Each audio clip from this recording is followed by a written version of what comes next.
ரட்சகருமாக இயேசு கிறிஸ்து நாமத்தில் வாய்ப்பு தந்த தேவாதி தேவனுக்கு மகிமை கனவுக்கு உண்டாவதாக. நம்ம வாரம் வாரம் வெள்ளிக்கிழமைனா ஒரு பகுதியை எடுத்து நம்ம தியானிக்கிறோம்.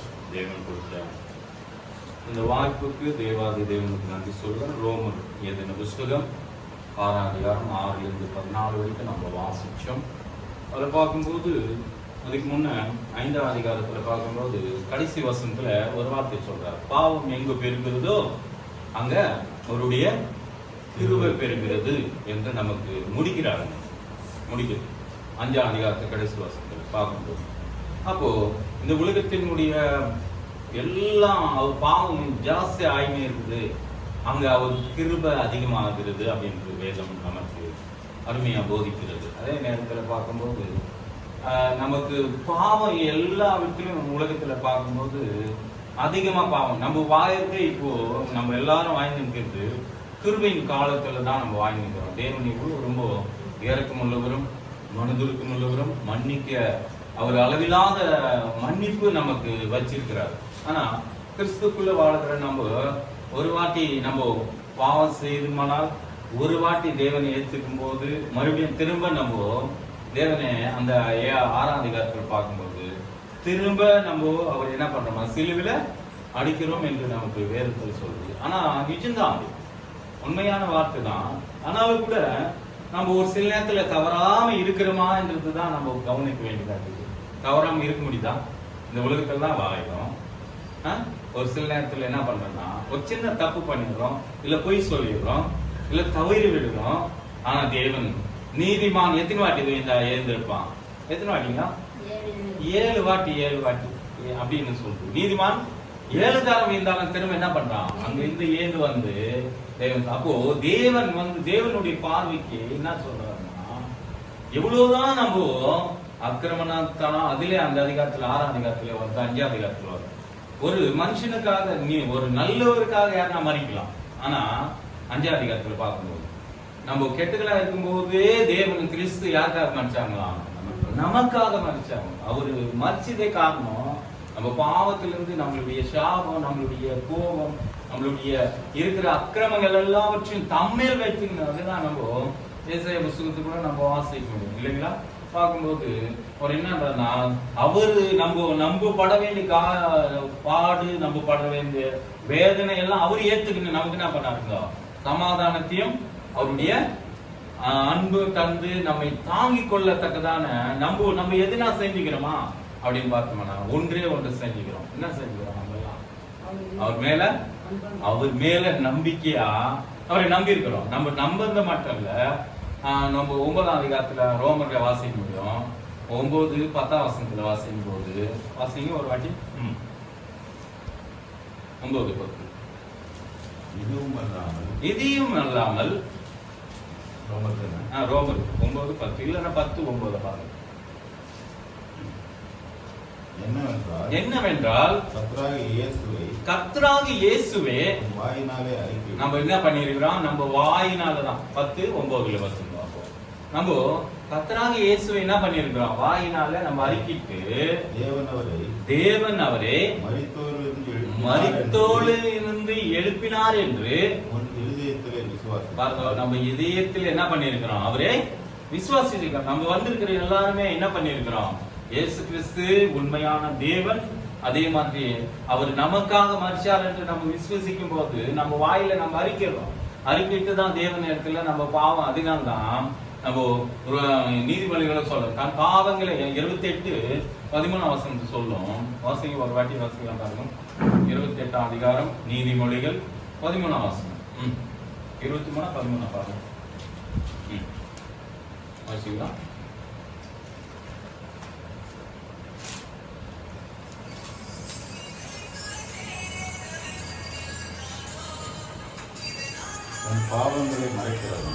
தன் பாவங்களை மறைக்கிறவன் வாழ்வடைய மாட்டான். அதை அறிக்கை விடுகிறனோ, அதை விட்டு விடுகிறனோ இரக்கம் பெறுவான். அப்போ யாரெல்லாம் தேவனிடத்துல வந்து அறிக்கை விட்டு தேவனிடத்துல என்ன பண்றோம்? நம்ம மன்னிப்பு கேட்கிறோம் இல்லைங்களா? நம்ம மன்னிப்பு கேட்டு ரட்சிப்பு வஸ்திரத்தை என்ன பண்றாங்க. இதே நம்ம வார்த்தை பார்க்கும்போது நமக்கு அருமையான வார்த்தை சொல்லுவாங்க. 2 குமாரங்கிறாங்க இல்லைங்களா. நம்ம லூக்கால் பார்க்கும்போது 15ஆம் அதிகாரத்துல 2 மகன் இருக்கிறாங்க. அதுல ஒரு மகன் என்ன பண்றாங்க, தம் ஆசையில் இருக்கிறது எல்லாவற்றையும் என்ன பண்றாருங்க, வாங்கிட்டு போயிடுறாரு. தகப்பன் இடத்துல இருந்து வாங்கி போயிட்டு என்ன பண்றாங்க, அழிச்சிடறாங்க. அதுல பார்க்கும்போது அந்த அதிகாரம் முழுவதும் நம்ம படிக்கும் போது அதை அழிச்சிட்டு என்ன பண்றாங்க, பண்ணி சாப்பிட்ற பொட்டு கூட அந்த இடத்துல என்ன பண்ண முடியாது, அவருக்கு சாப்பிட்றதுக்கு இல்ல. அப்ப அவருக்கு என்ன வருதுங்க, யோசனை வருது. ஐயோ, என் தகப்பன் வீட்டுல என்ன இருக்குதுங்க, அதிகமான வேலைக்காரங்கிறாங்க, அந்த சாப்பாடு நிறைவா இருக்கிறதே, நான் இப்படி பாடுபட வேண்டிய அவசியம் இல்லை. நான் ஒரு வேலைக்காரனாவது நான் போய் என்ன பண்ணுவேன், அவர் இடத்துல போய் நான் இருப்பேன் என்று மனம் திரும்பி, அதான் புத்தி தெளிந்து பெருக்கும் அப்படிங்கிற ஒரு வார்த்தை. அப்ப பார்க்கும்போது ஒன்னு வாசிக்கலாம், அந்த வசனத்தை வாசிக்கலாம். 15ஆம் அதிகாரம் எத்தனை வாசனம் பாருங்க. நான் மரித்து திரும்ப நீ வந்திருக்கிற அப்படின்னு சொல்லுவாங்க. வாசிக்கலாம். லூக்கா அதிகாரம் 15 எங்க இருக்கு பாருங்க வாசனம். வாசிக்கலாம். 24. என் குமாரனாக நீ இவன் மரித்தான் பாருங்க, திரும்ப உயிர்ப்பித்தான், காணாம போனான், திரும்ப காணப்பட்டான். அப்படியே அவர் சந்தோஷப்பட தொடங்கினார். பாருங்க, மரித்தான் பிழைத்தான். கூட என்ன பண்ணிருக்கான், பாவத்தில் இருந்தோம் நம்ம எல்லாரும் இல்லைங்களா. ஒரு காலத்துல பார்க்கும்போது கிறிஸ்து விரோதமாகவும் அந்நியரா இருந்தோம். அதே நேரத்தில் தேவனை அறியாத அவருக்கு தூரமான ஜனங்களா இருந்தோம். ஆனா தேவன் என்ன பண்ணாங்க, கிட்டி சேர்த்தார். எதனால கிட்டி சேர்த்தாருன்னா அவர் அன்பினாலதான், அவருடைய தயவு தான், அவருடைய இறக்கம் தான், அவர் மாறாத கிருபையினால நம்ம என்ன பண்ணியாருன்னா அவரோடு கூட இணைச்சு அவர் ரத்தத்தினால நம்ம கழுவி என்ன பண்ணிருக்காருங்க, பரிசுத்தமாக்கி இருக்கிறாருங்க. நம்ம எல்லாரும் பரிசுத்தமாக்கி நம்ம ஜபமே என்ன பண்ணணும்னா, பரலோகத்தில் இருக்க எங்க பரமபிதாவே உமது நாமம் பரிசுத்தப்படுவதாக, உம் ராஜ்யம் வருவதா. எங்க வரணும், பூமியில வரணும் இல்லைங்களா. அவர் ராஜ்யம் எங்க வரணுமா, பூமியில வரணும். அது மட்டுமல்ல, உம் சித்தம் எங்க செய்யற போல பரலோகத்துல எப்படி செய்தோ அதே மாதிரி பூமியிலும் செய்யப்படணும். அப்ப செய்யப்படணும். அப்புறம் எங்க கடனாளிகளே நாங்கள் மன்னிக்கிறோம் போல. யார் மன்னிக்கணுமா, நம்ம மன்னிக்கணுங்க ஃபர்ஸ்ட். அப்புறம் பரமபிதா என்ன பண்றாங்க, நம்மளே யார் மன்னிக்காதுக்கிறாங்களா அந்த பாவத்திலே இருக்கிறோம். எவர்கள் நம்ம ஒருவர் யாராவது மன்னிக்காவிட்டா அவங்க பிதாவான் தேவன் கூட அவங்க பாவங்களை என்ன பண்ண மாட்டாராம், மன்னிக்க மாட்டார். நம்ம அதுக்குதான் ஒருவருக்கு ஒருவர் நீங்க ஒவ்வொருத்தர் பாதத்தை ஒருத்தர் சுமங்க. அப்போ நம்ம இயேசு கிறிஸ்து நம்ம பாவங்கள் எல்லாம் சுமந்து என்ன பண்றாங்க, வெற்றி வீழ்ந்தவரா ஜெயங்கொள்கிறவரா நமக்காக இன்று வரைக்கும் கூட பிதாவின் வலது பாசத்துல நமக்காக என்ன பண்றாங்க, விண்ணப்பம் பண்ணுகிறாங்க. அதே மாதிரி நாம் கூட என்ன பண்றோம்னா ஒருத்தருக்காக நாம் என்ன பண்றோம்னா அவங்க மனசு மாறணும் ஜெபம் பண்றோமா. எல்லாரும் ஏன் நம்ம ஜெபம் பண்ணணும் அப்படின்னு பார்த்தோம்னா, கெட்டதா இருந்தாலும் கூட நம்ம சுலோகங்களா ஒரு காலத்துல எப்படி இருந்தோம், அக்கிரமக்காரங்களா இருந்தோம், அநியாயக்காரங்களா இருந்தோம், பாவம் செய்யறங்களா இருந்தோம், பாவத்திலே நிலைத்திருந்தோம். ஆனா தேவன் எல்லா பாவங்களையும் என்ன பண்ணாருங்க, மன்னிச்சார். எவ்வளவு தூரம் மன்னிச்சாருன்னா 103ஆம் அதிகாரத்துக்கு சங்கீதம் 103ல சொல்ற பாருங்க, வெடுக்குக்கு மேற்குக்கு எவ்வளவு தூரமோ அந்த வசனத்தை வாசிக்கலாம் பாருங்க. வாசிக்கலாம், எடுக்கலாம். 103 அதுல பாருங்க ஒரு வசனம் சொல்றாரு.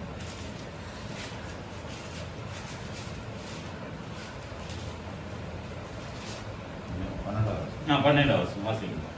மேற்குக்கும் கிழக்குக்கும் பாருங்க, மேற்குக்கும் கிழக்குக்கும் எவ்வளவு தூரமோ அவ்வளவு தூரமும் அவர் நம்முடைய பாவங்கள் பாருங்க, அவர் நம்மளுடைய பாவங்களை நம்மை விட்டு விலகினார். அதுக்கெல்லாம் இன்னும் பார்க்கும்போது நம்ம முதுகுக்கு பின்னால எறிந்து விட்டாராம். பாத்தீங்களா, நம்மளுடைய பாவங்கள் எல்லாம் எப்ப நம்ம முதுகு யார் தேய்க்கணும், யார் தேய்க்கணும், யாரோ ஒருத்தர் ஹெல்ப் பண்ணாதான் தேய்க்க முடியும் இல்லைங்களா. பார்க்க முடியுதா நம்ம முதுவை, நம்ம நகலே நம்ம ஷேடோ என்று சொல்றோம் இல்லைங்களா இங்கிலீஷ்ல பார்க்கும்போது. நம்ம நகல கூட நமக்கு பக்கத்திலே வருது, எப்பவுமே வரும். ஆனால் பார்த்தோம்னா நாம் பாவங்களை எப்படி சுமந்து அவர் தீர்த்தாருன்னா, மேற்குக்கு எவ்வளவு தூரம் அவ்வளவு தூரம் சுமந்தாருங்கோ. அவருக்கு வாசிக்கிறோம். தகப்பன் தன் பிள்ளைகளை இறங்குற போல கர்த்தர் தமக்கு பயந்தவர்களை இறங்குறாரா பாருங்க. கர்த்தர் எவ்வளவு நல்லவரா இருந்து நம்ம தகப்பன் தான் நம்ம மேல எவ்வளவுதான் நம்ம தகப்பன் நம்ம பண்ற நம்ம பொதுவா நம்ம உலகத்தின்படி பார்க்கும்போது இந்த கெட்டகுமார் ஊமை கதை தான் அது பார்க்கும்போது இல்லைங்களா? அது ஒரு ஊமையா ஒரு இதையா சொல்றாருங்க, நிஜமான ஒரு சம்பவம் இல்லை.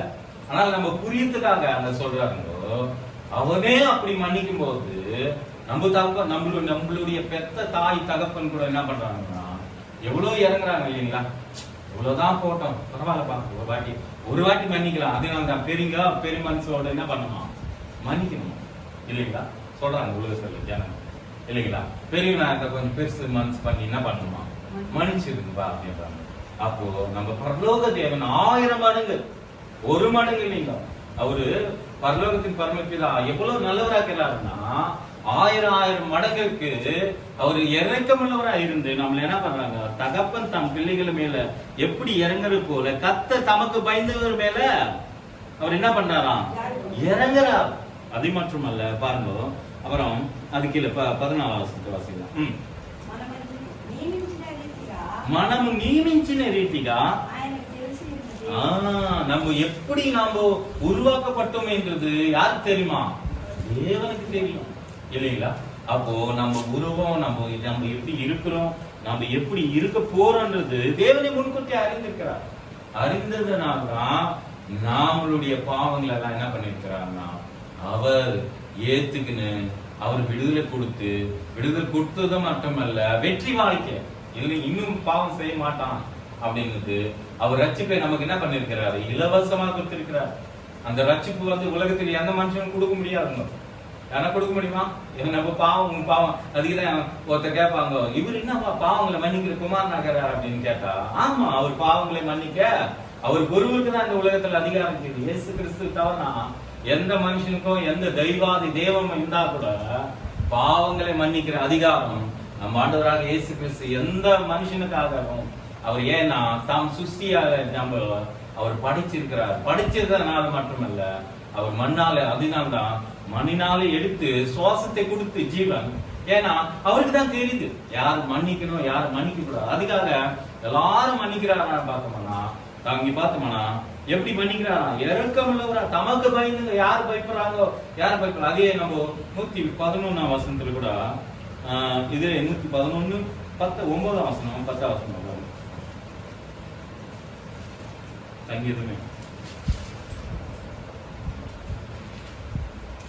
அவர் தமது ஜனத்திற்கு மீட்பை அனுப்பி தமது உடன்படிக்கையை நித்தியவுடன் 110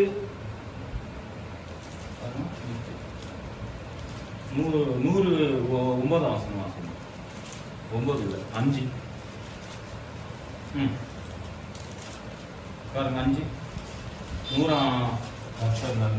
கர்த்தர் நல்லவர் பாருங்க, கர்த்தர் நல்லவர், அவர் கிருபை என்றென்றைக்கும் உள்ளது, அவர் உண்மை தலைமுறைக்காக உள்ளது. அப்போ அந்த அவருடைய உண்மையும் அவர் கிருபை, அவர் எவ்வளவு நல்லவர் என்றது நம்ம என்ன பண்ணிருக்கிறோம்னா அறிந்திருக்கிறோம், தெரிந்திருக்கிறோம். அதனால தான் என்ன பண்றோம், அவர் இடத்தில் வரும்போது நம்ம என்ன பண்றோம்னா அப்படியே சேர்க்கறது மட்டுமல்ல, அவரோடு கூட நம்ம இணைச்சு வச்சு நம்ம என்ன பண்றோம்னா ஒவ்வொரு நாளும் அவர் தயவுனால நம்மை மூடுகிறார் இல்லைங்களா? அவர் தயவு எப்படியாப்பட்ட தயவுன்னா எண்ண முடியாது. அதே கர்த்தருக்கு பயப்பட்ட ஞானத்தின் ஆரம்பம்னு ஒரு வசனம் இருக்காங்க. 111 10 வசனம் 9 10 வாசிங்க. 11 10 வசனம் 10 9 10 வசனம் 111 கர்த்தருக்கு பயப்படுதலே ஞானத்தின் ஆரம்பம். யாரெல்லாம் தேவனுக்கு பயப்படுறோம், இப்ப என்ன தம் குமாரனுக்கு கர்த்தருக்கு யாரெல்லாம் பயப்படுறாங்களா அவங்களை என்ன பண்றாங்கன்னா இறக்கம் உள்ளவரா இருந்து, அது மட்டுமல்ல யாரெல்லாம் பயப்படுறாங்கன்னு தேவனுக்கு தெரியுங்க. யார் பயப்படல யார் பயப்படுறாங்கன்னு யார் அறிந்திருக்கிறாருங்க, நம்ம பரலோக பிதா அறிந்திருக்கனால்தான் குமாரனை அனுப்பி என்ன பண்ணிருக்கிறார், ரட்சிப்பு தந்திருக்கிறார். அந்த ரட்சிப்பு வந்து இலவசமா கொடுத்திருக்கிறார். அந்த ரட்சிப்புக்கு நீ தகுதியானவனான்னு பார்த்தா, நான் தகுதியானவன் பார்த்தா தகுதி இல்லதான். ஆனா தகுதிப்படுத்துற ஆண்டவர் ரத்தத்தினால நம்ம கழுவி நம்மை சுத்திகரித்து என்ன பண்றோம்னா பாவம் எங்க போயிருக்குதோ, அப்ப நம்ம எல்லாம் எவ்வளவு பாவம் பண்ணிருக்கிறோம்னு பார்த்தோம்னா அவர் நினைக்காம இருக்கிற வரைக்கும். அதனால உன் பாவங்களை என்ன பண்ணிருக்க? கடலில் ஆயத்திலே போட்டு விட்ட. நீ நினைச்சா நீயே நினைக்கிற ஒரு நேரத்தில் அதிகதான் ஜபத்தில் கூட இன்னும் கூட நம்ம ஒரு சிலர் பார்த்தோம்னா, நான் பாவி, நான் குப்பை தூசும் சமூகத்துக்கு நிக்கிறதுக்கு தகுதி இல்லை, இப்படி எல்லாம் ஜெபம் பண்ணுவாங்க. பாத்தீங்களா? அப்படி எல்லாம் ஜெபிக்கிறதுக்கு அதிகாரமான பிள்ளைங்க நம்ம. ஏன்னா இயேசுவை ஏத்துக்கும் போது ஒரு காலத்துல அதெல்லாம் வாங்கிட்டு வந்தோம். ஏன்னா பாவத்துல வாங்கிட்டோம், சாபத்துல இருந்து இன்னும் கூட நீ அவரு இடத்துல ஒப்பு கொடுத்து கூட நீ திரும்ப அதே பத்தி ஜபம் பண்ணிருந்தா, இப்போ நீ பிள்ளைக்கும் அடிமை இருக்கிறதுக்கும் வித்தியாசம் எது இல்லைங்களா? நமக்கு அந்த வித்தியாசத்தை நம்ம புரிஞ்சுக்கணும். அந்த வித்தியாசம் யாரு கொடுத்தாருங்க? நம்ம ஆண்டவராக இயேசு கிறிஸ்து என்ன பண்ணாருங்க? நம்ம மேல ஏத்துக்குன்னு நம்ம என்ன பண்ணாருங்க? அடிமையா இருந்த நம்மை விடுவித்து தம்முடைய அதிகாரத்தை நமக்கு தந்திருக்கிறார். அந்த அதிகாரம் தான் இயேசு கிறிஸ்து. அது தம் மேல யாரெல்லாம் விசுவாசம் வைக்கிறாங்களோ, நம்ம யோவான் 1:12 வாசிக்கும் போது எத்தனை பேர் விசுவாசிக்கும் அத்தனை பேருக்கும் தம் பிள்ளைகள் ஆகும்படி. அப்போ பிள்ளை ஆயிட்டீங்கன்னா உனக்கு பாவம் செய்யறதுக்கு உனக்கு எதனா வருமா? பாவம் செய்யாம இருக்கிறதுக்கு 136ஆம் சங்கீதத்துல வாசிக்கும் போது அங்க 25 இடத்துல கிருபை கொடுத்தே சொல்லி வருவாங்க. வாசிக்கலாம்.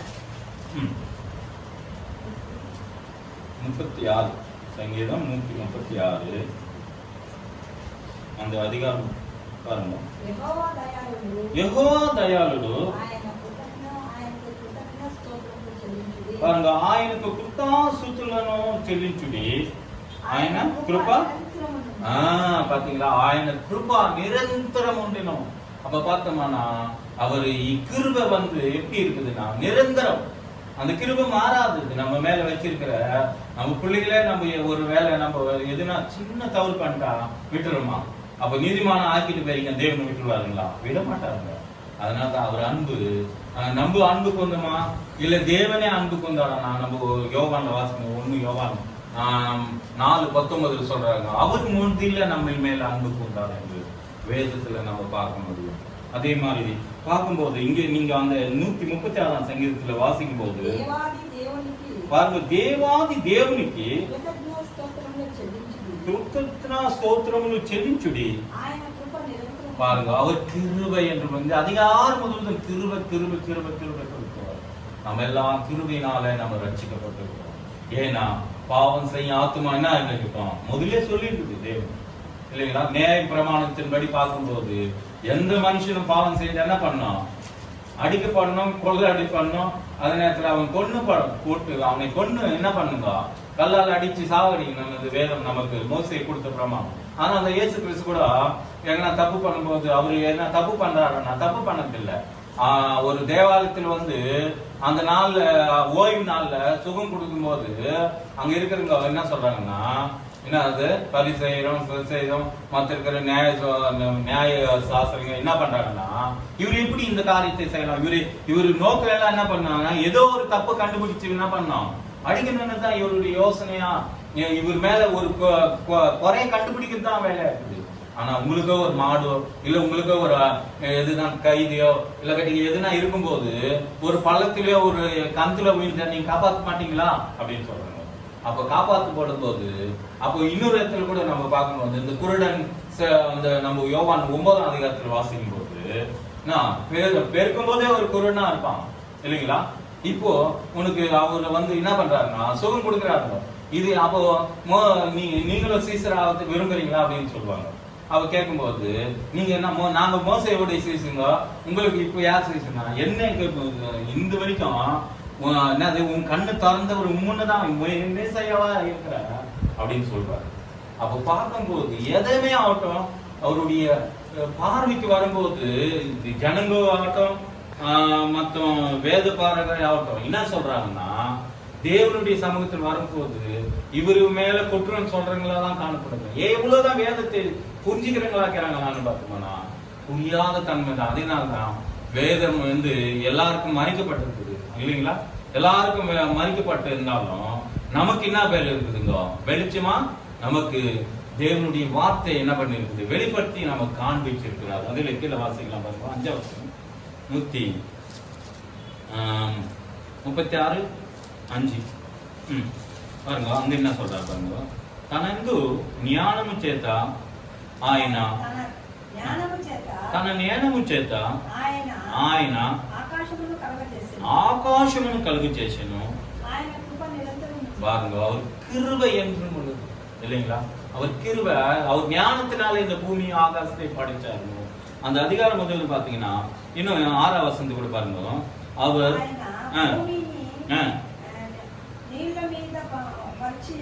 பாருங்க, భూమిని నీళ్ళ మీద పరిచి ఉన్నాడు, ఆయన కృప నిరంతరం ఉండెను. பாத்தீங்களா? அவர் கிருபை, அவர் கிருபைனா மாறாதது, அது அளவில்லாதது, அதே நேரத்துல சொல்ல முடியாதது, அது மேலும் மேலும் உயர்ந்தது இல்லைங்களா? அப்புறம் பாருங்க, வானாதி வானங்களை படைத்தவரே துதிங்கள். அப்புறம் பாருங்க, தெலுங்குல நாங்க தமிழ்ல நாங்க தெரியும் பாருங்க, 7ஆம் வசனம். ఆయన గొప్ప జ్యోతులను నియమించి ఉన్నాడు. பாருங்க, அவர் கிருபை என்றும் உள்ளது. தமிழ் வாசிமா பாருங்க, பெரிய சுடர்கள் இத்தையும் கூட வணங்கிறன்னு கேட்றாங்க இல்லைங்களா? கண்ணுக்கு தெரிஞ்சதெல்லாம் தெய்வம்ன்றது கும்பிடுறன்னு கேட்றாங்க. நம்ம அப்படி கும்பிட்டோமா? புரோஜனம் எதுனா இல்லைங்களா? நாம் தேவன் எப்படியாப்பட்டவர்? சர்வ வல்லமுள்ள தேவன். அவர் வாயில் வார்த்தையினாலே என்ன பண்ணாருங்க? வானத்தையும் பூமியும் சூரியனும் சந்திரனும் அது மட்டுமல்ல அந்த நட்சத்திரங்களும் மற்ற இருக்கிற எல்லாவற்றையும் தேவன் தாம் வாயிலே என்ன பண்ணாருங்க? முதலாவது ஆதிகாமத்துல நம்ம பார்க்கும்போது தாம் சொன்னத்தினாலே ஆயிடுச்சுங்க. அப்படியேப்பட்ட தேவனை வணங்குறோம்.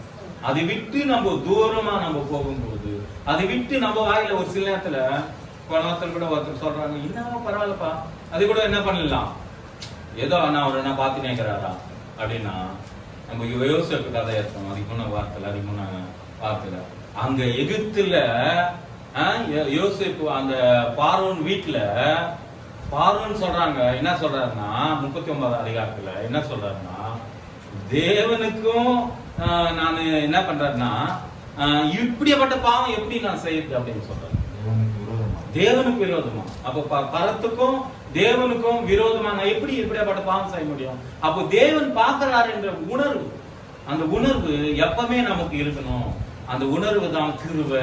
அது ஒரு கிருபை இல்லைன்னா நம்ம வாழ முடியாது. அதுதான் புலம்பல 3:22 கூட சொல்லப்படும். அதிகாலை நேரத்துல ஒரு கிருபை எப்படி இருக்குன்னா புதிதா இருக்குது நமக்கு, ஒவ்வொரு நாளும் புதிதா.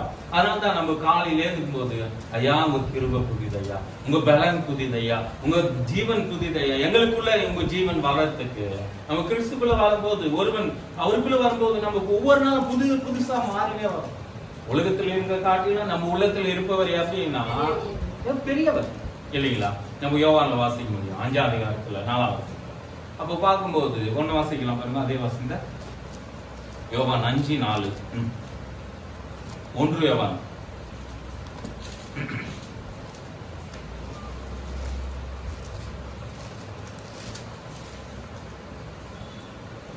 தேவனால் பிறப்பதெல்லாம் உலகத்தை ஜெயிக்குமா? நம்ம எல்லாம் தேவனால் பிறந்திருக்கிறோமா?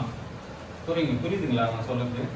தேவனால் பிறந்திருக்கணுமா? அப்போ ஒருவன் ஆவினாலும் ஜலத்தினாலும் பிறக்காவிட்டா தேவனுடைய நம்ம யோவான் நம்ம 3ஆம் அதிகாரத்துல சொல்லுவாங்க இல்லைங்களா? தேவன் ராஜ்யத்தை என்ன பண்ண முடியாது. அப்போ நம்ம எல்லாரும் தேவனுடைய ஆவினால என்ன பண்ணிருக்கணும்?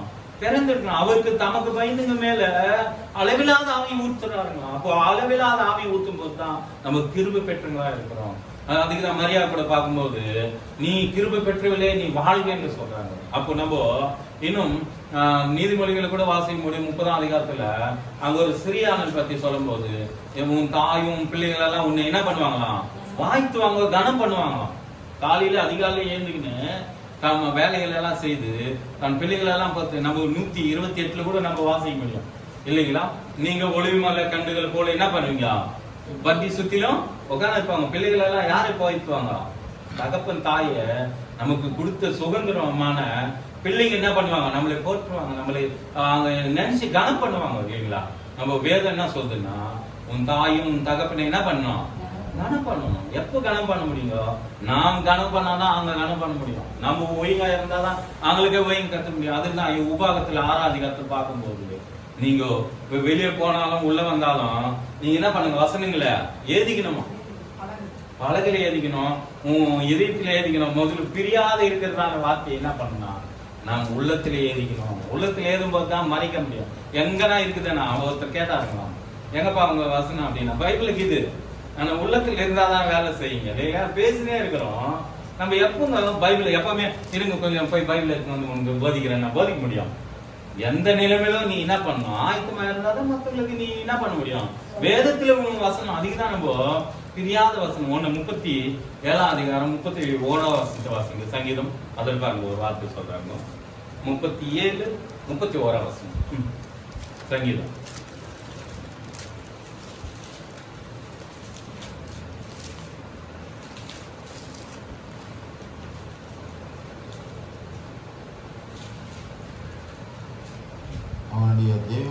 அவருடைய தேவன் அருளிய வேதம் அவருடைய அருளிய வேதம் அவன் இருதயத்தில் இருக்கிறது. பாருங்க எங்க கேட்கணுமா பாருங்க, இதயத்துல இருக்குது.